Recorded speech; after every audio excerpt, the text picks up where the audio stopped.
Salut les co-créateurs, c'est Agathe. Aujourd'hui, je vous fais une petite vidéo parce que j'avais l'exercice du jour, donc du jour 46. Bon, c'était hier, mais bon, bref, c'était tenez votre journal et posez une question. Et voilà, je voulais partager ça avec vous. Donc, du coup, c'était écrivez une question et transcrivez à l'écrit la première chose qui vous vient à l'esprit. Ne vous corrigez pas, même si votre mental vous dit que ce que vous écrivez est ridicule. Laissez les réponses apparaître d'elles-mêmes sur la page. Et j'ai trouvé ça sympa parce que, franchement, en 2 minutes, j'ai un petit texte qui s'est écrit, enfin qui s'est écrit tout seul, que vraiment qui a coulé tout seul de source. Et donc voilà, moi j'avais posé quel est le sens de ma vie.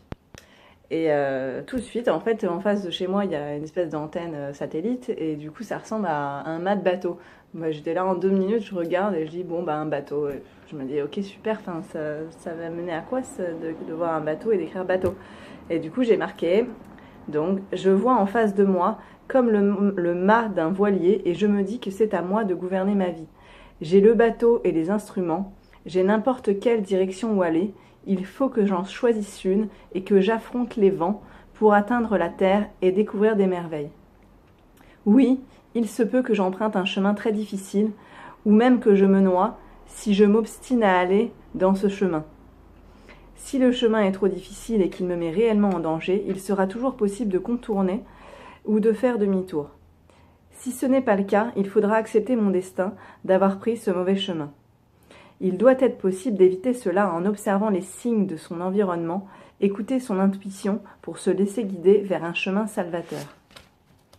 Il ne faut pas avoir peur des grandes tempêtes. Les affronter nous permettra d'être plus forts face à la prochaine et nous serons en joie d'avoir su la traverser. Cela restera un souvenir qui permettra de se délecter davantage des moments de réconfort une fois arrivé sur terre.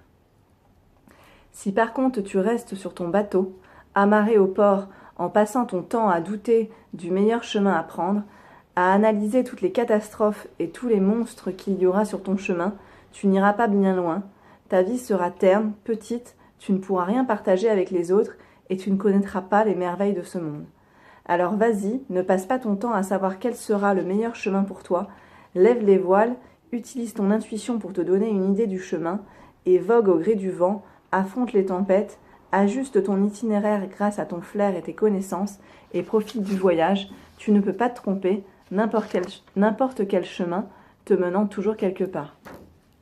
Donc voilà ce que j'ai écrit ce matin et je voulais le partager avec vous parce que c'est une leçon que... Bon, c'est pas une leçon en fait, ça c'est...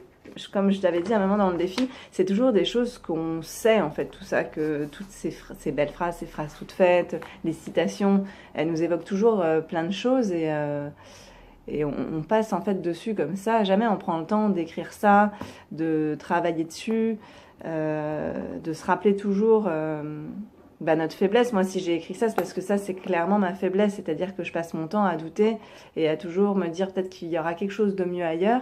Et que, en fait, en écrivant comme ça, j'ai pas demandé à... Enfin, je veux dire, c'était très spontané.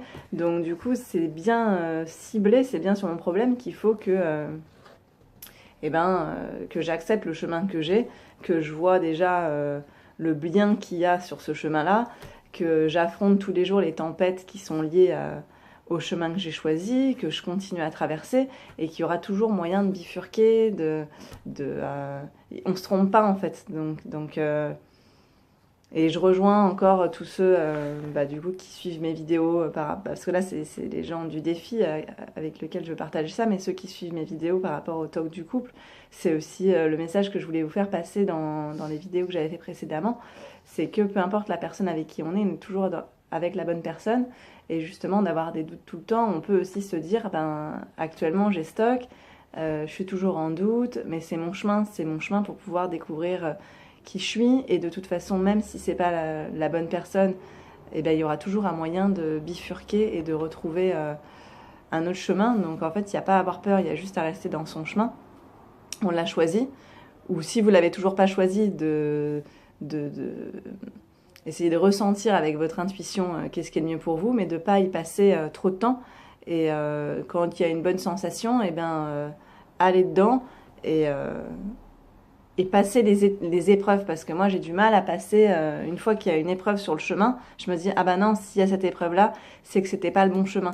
Et des fois, il faut faire attention à ça, je pense, dans l'intuition, en se disant, ah bah là, il y a quelque chose qui me barre la route, est-ce que c'est un signe qu'il faut que j'arrête? Et si on commence à prendre tous les signes qui nous viennent comme des mauvais signes, comme le fait qu'il faut arrêter ce qu'on est en train de faire, je pense qu'il faut faire attention aussi à ça et continuer un petit peu à persévérer dans un chemin. Parce qu'après, si on recherche des signes contradictoires, on va forcément en trouver.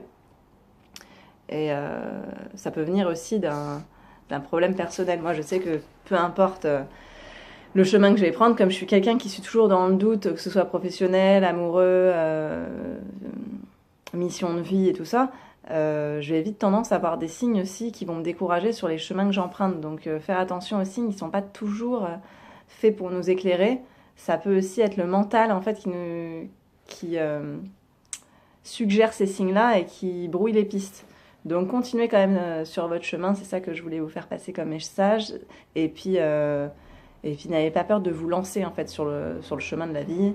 Et je vous fais plein de bisous et à très bientôt.